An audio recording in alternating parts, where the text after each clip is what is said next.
wow, look at me. Look at me first.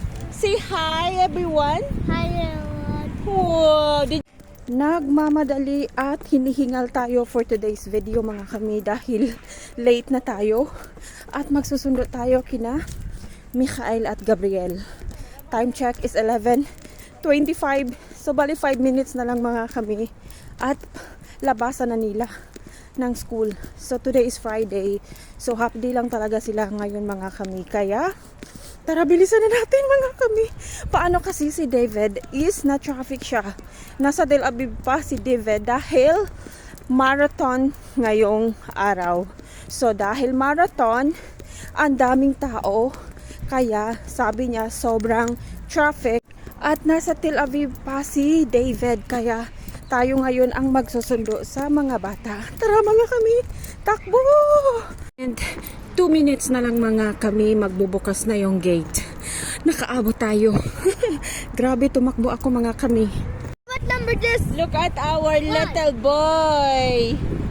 At taaba siya ba tayo? Ken? Tell me I'm gonna take your picture, okay? No. No, it's okay, Kuya. It's okay. Yala, wow. Look at me. Look at me first. Say hi, everyone. Hi everyone. Whoa, did you had so much fun today? Okay. Really? What happened today? What happened today, Gabriel? Today there was a magician, and the funniest part that I saw was that the chicken that he bought like $20, the chicken copied everything he said. So Really? he said, "I wish you would die," and then like head popped out. Like a Bennett? popcorn, Wow. yeah. I'm like, no. Yala, let's go. No. Let's go, friends. Yadli kuya.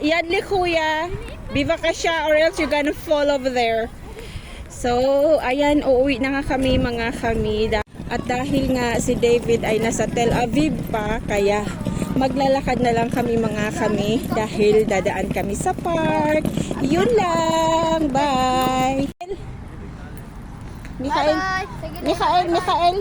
Bye. Hey, look at me. Say bye. Bye.